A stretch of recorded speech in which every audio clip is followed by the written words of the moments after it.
Want to make a podcast? Spotify's got a platform that lets you make one super easily, then distribute it everywhere and even earn money, all in one place for free. It's called Spotify for Podcasters, and here's how it works. Spotify for Podcasters lets you record and edit podcasts right from your phone or computer, so no matter what your setup is like, you can start creating today. Then you can distribute your podcast to Spotify and everywhere else podcasts are heard. Video podcasts are also available on Spotify. With Spotify for Podcasters, you can even earn money in a variety of ways, including ads and podcast subscriptions. And best of all, it's totally free with no catch. Spotify for Podcasters has made our podcasting process so much easier and even has options like Q&As and polls so we can engage with listeners. I highly recommend you give it a try. Download the Spotify for Podcasters app or go to www.spotify.com/podcasters to get started. The following contains descriptions of physical violence, sexual violence, and graphic descriptions of autopsies.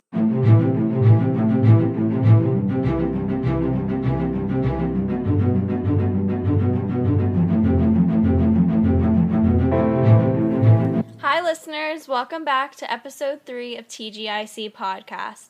This week we will begin covering the Black Dahlia murder.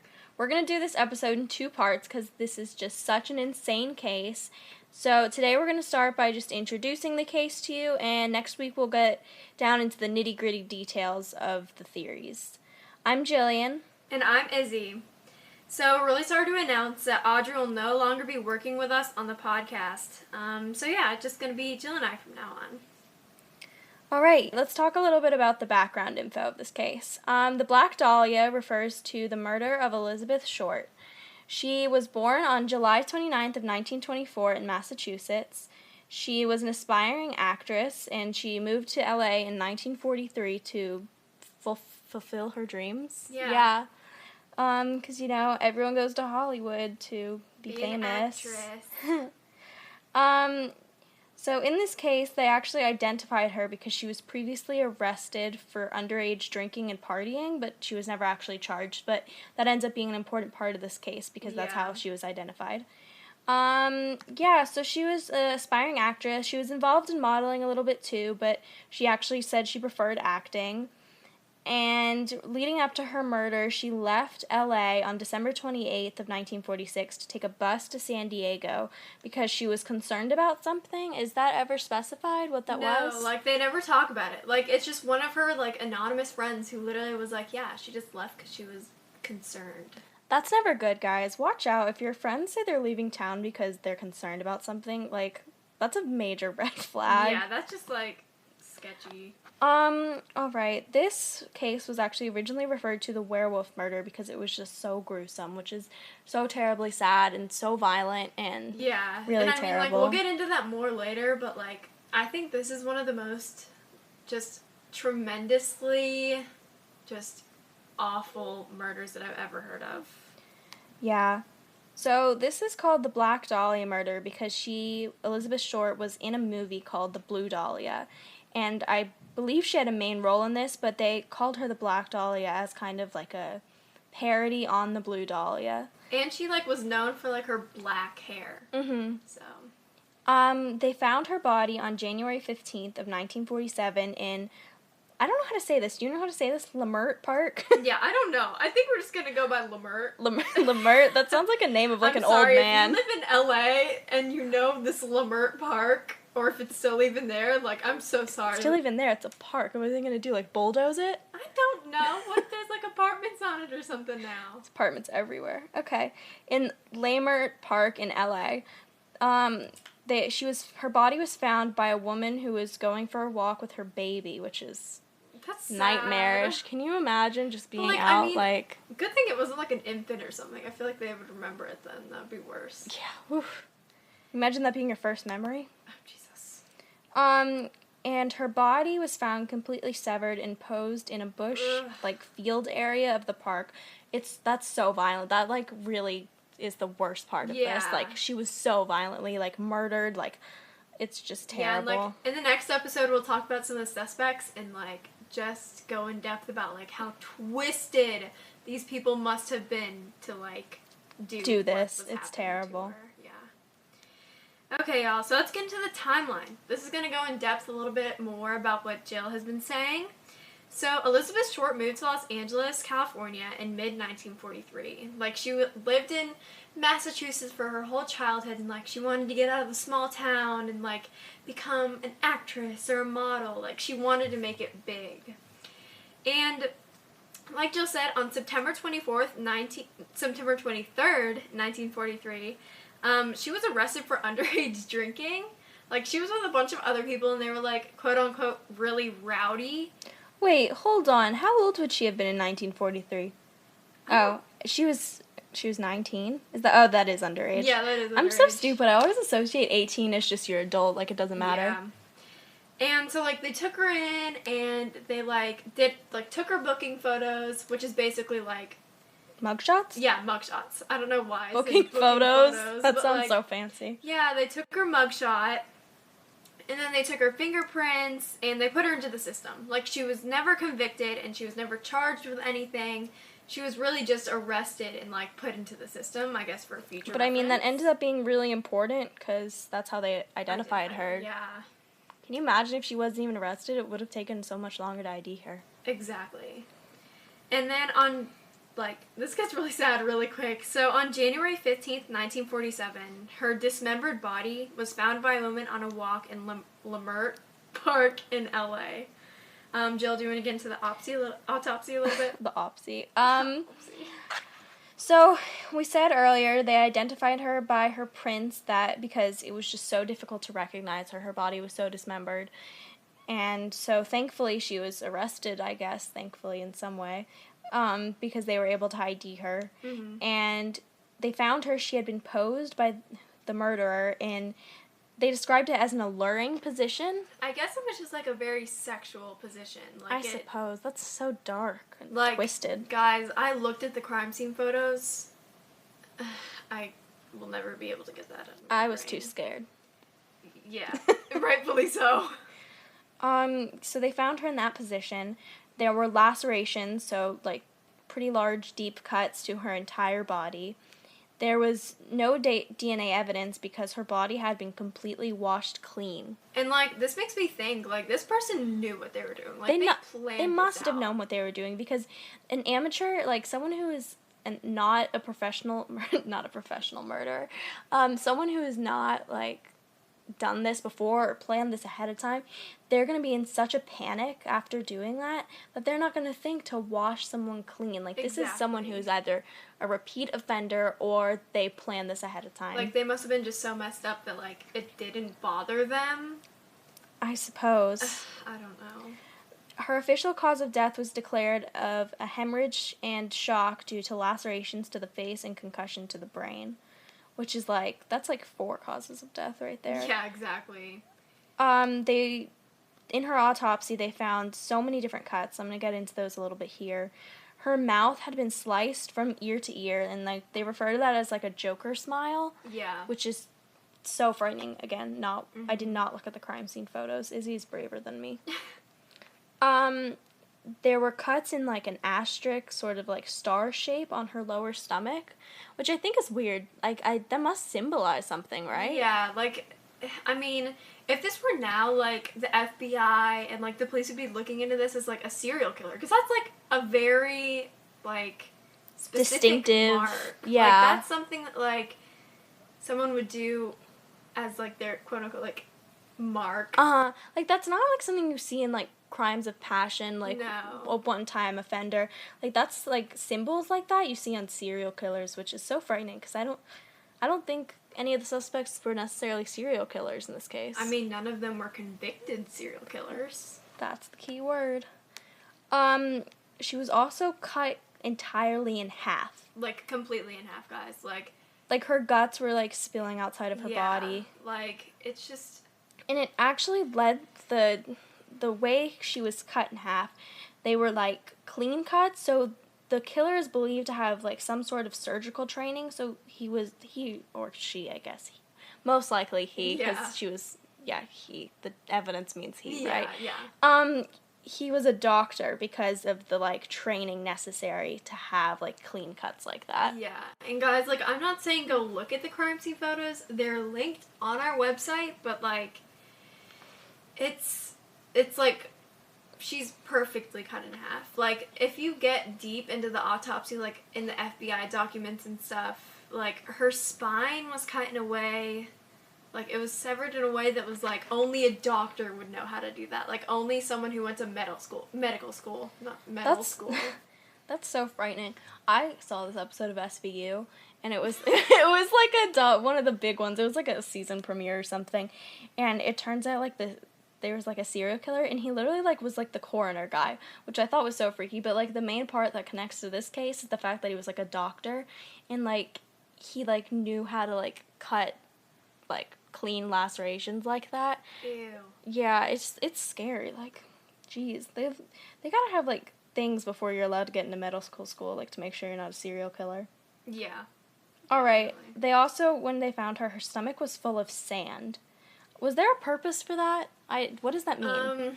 So like, if you research this a bit more, like that's a sign of like basically torture. So that she was alive when they did that.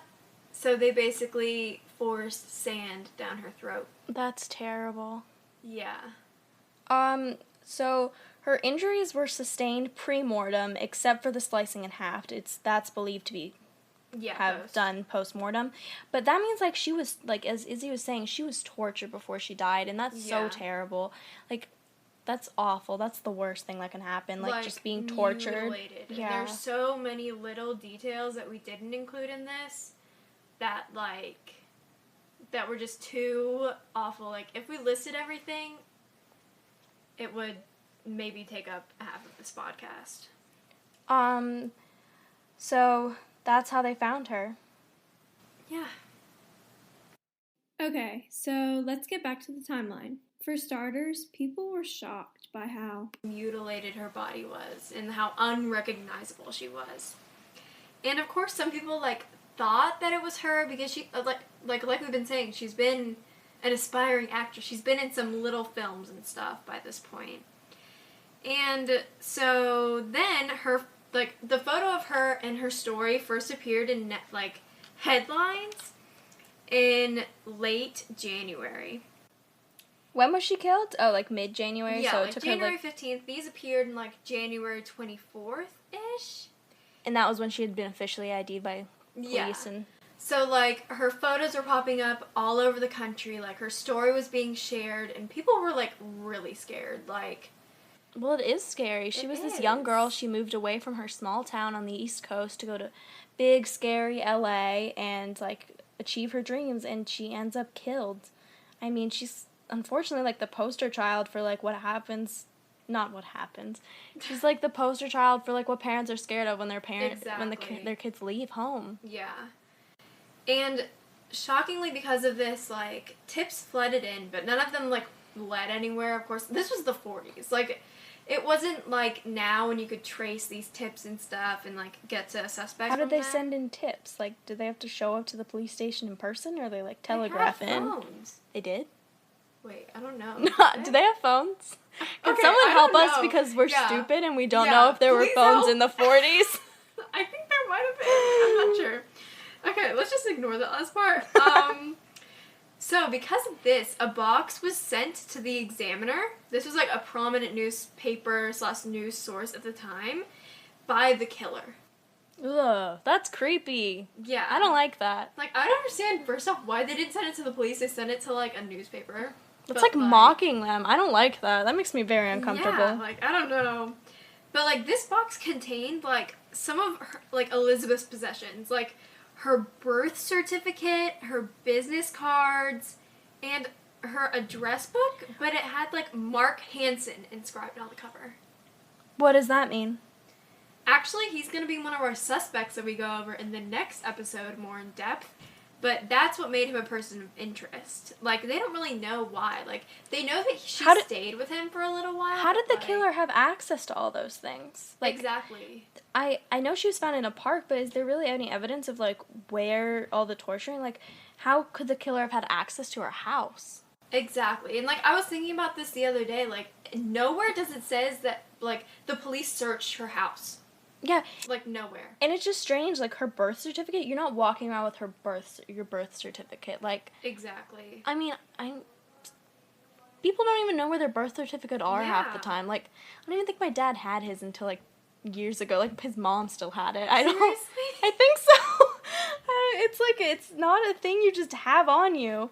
Yeah, and then, like, there were also some photographs of her. Like, I've gotten conflicting, like, reports about what these photographs were. Some of them were, like, sexual photographs of her with other women. Some of them were photos of her when she was a child. It's just, like, reports were all over from the place, and I just can't get, like, a very solid detail. So, like, I'm not really sure what those photographs were of. And then, like, another weird thing was that her only one shoe and her handbag were found dumped in a trash can a few miles away from where the killer dumped her body. So, to me, this seems like the killer is, like, so confident that he's not gonna get caught or convicted, and he just, like, he wants to taunt them as much as possible, like, almost like he's bragging. Like, you know this guy's so detailed he washed her body clean. Like, he's so careful. Why would he do this? Like, why would he slip up like that? And, like, sending in stuff, again, this is, like, a serial killer thing. This is not, like, something that happens with, like, an accident or, like, some, like, in the spur of the moment you decide to murder someone. Like, this is someone who is clearly very prepared in this situation. And I mean, like, if you think about it, this isn't, like, a guy who just, like, I don't personally think this is a crime of passion. No, it doesn't seem like it. It seems like this guy knew exactly what he was doing. Yeah, and, like, I just, like, sometimes you could tell if it was, like, someone who did, like, it was impersonal, or if it was, like, a crime of passion or a crime of hate. This seems like almost like this guy, like, didn't necessarily know her, but maybe stalked her beforehand, so knew her routines. Like, in a maybe way. he didn't really know her personally, but he just wanted to do this to someone. Maybe that's why it was so planned out, because he had planned. And she was an easy target. Yeah, I really don't know. It's such a mystery to me. I guess Alright. to everyone. Yeah, let's get a little bit into the suspects. There were originally 22 primary suspects in this case, and that's not persons of interest, that's just suspects. Like, that's kind of crazy, honestly. That's 22 people could have done this? Like, I don't even know, how do you find suspects like that? Like, 22 is so many. Today we're just going to talk about the 3 primary ones a little bit in brief, and in the second part we'll get into a little bit more about theories and whatnot. Yeah, and another thing about the suspects, something that the police did was that, like, I think there was, like, a college nearby that was, like, a medical college, so, like, they got a lot of men who had either graduated or who were practicing doctors near the area and put them as suspects. Yeah, that's... Which is weird and kind of sloppy, and like, I guess it kind of colluded the case a little bit, because, like, they were investigating frickin' 22 people. Like, just, some of them were probably totally unrelated to the case, I mean. Yeah. Alright, so our first suspect we're going to talk about today is Mark Hansen. We briefly mentioned him earlier. His name was on that package that was sent to the, what was that called, the Examiner? Yeah, he was, like, his phone book thing was in there, like, his name was inscribed on one of the phone books. Okay, so he is in some way involved with this package, or someone has framed him to look involved with this package. He was a nightclub and theater owner at the time, and he knew Elizabeth, I believe from, like, you know, the nightclub and the theater scene, because she was an actress, so, you know, they're probably out and about. So he did know her, and she was actually a regular house guest, I guess, at his house. Yeah, like, she stayed there for a number of months, I think. Really? A year or two before, yeah. So they knew each other pretty well. They were good friends.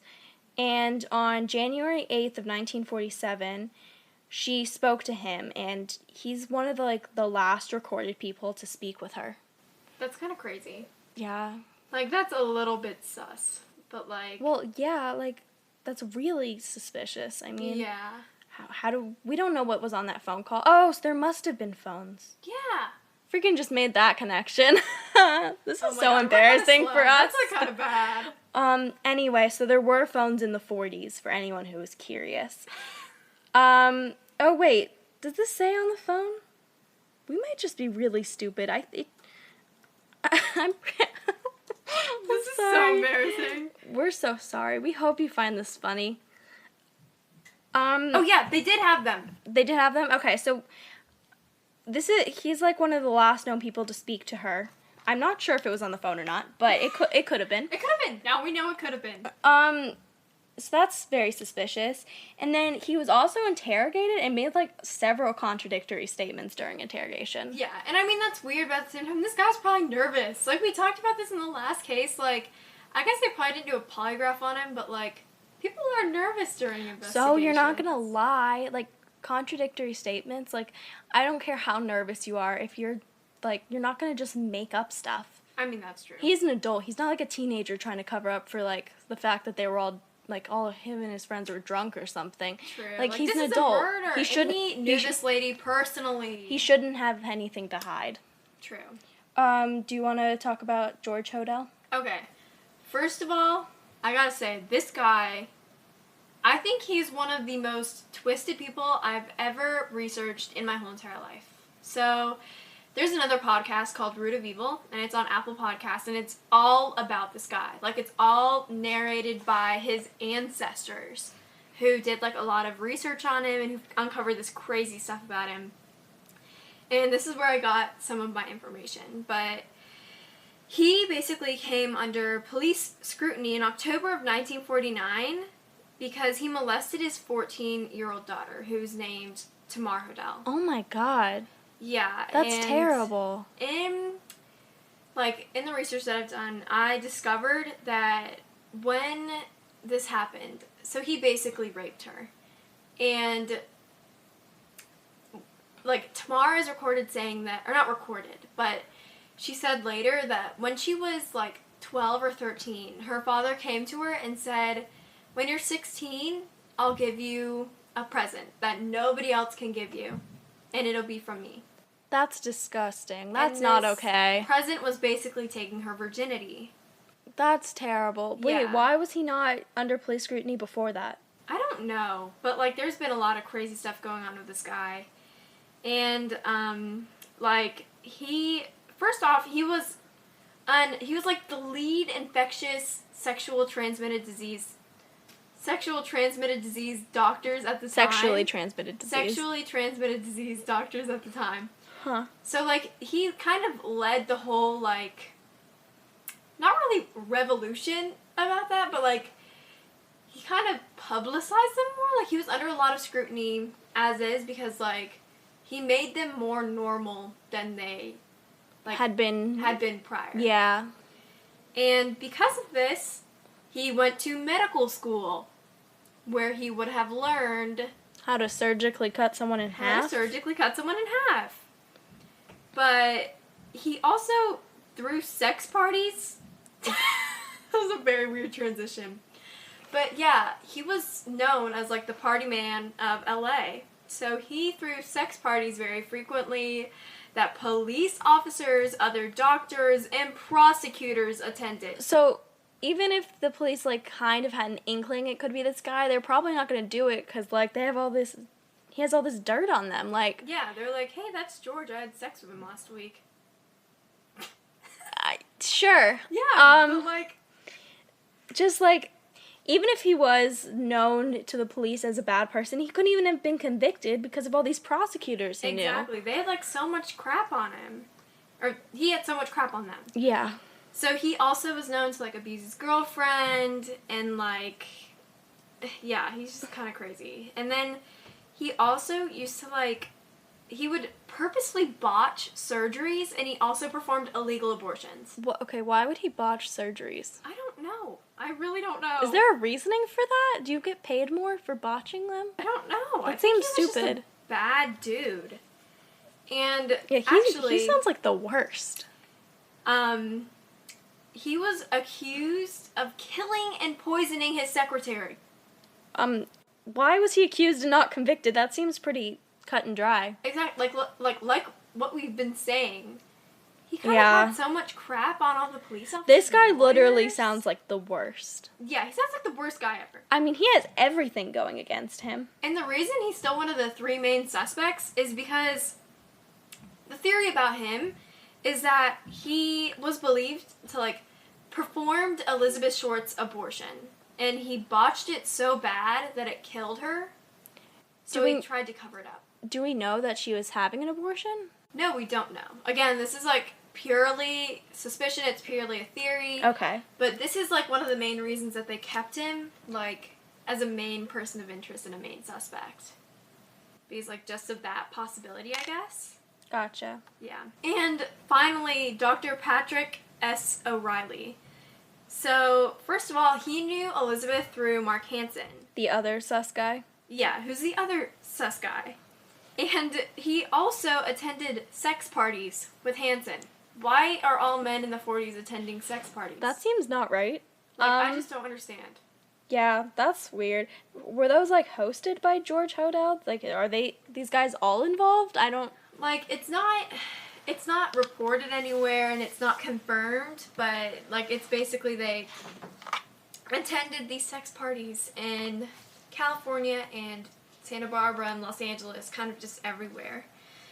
And, the reason this guy, like, I know we don't have a lot of stuff on him to explain yet, but he's just, like, was also convicted of assault with a deadly weapon, and this was because he took his secretary to a motel and nearly beat her to death. Oh my god. What is up with the secretaries in the 40s? Know. Why does everyone hate on these poor women? I really don't know. And the thing was, he did it for no reason. Like, and he said he did it, this is a quote, to fulfill his sexual desires. That's disgusting.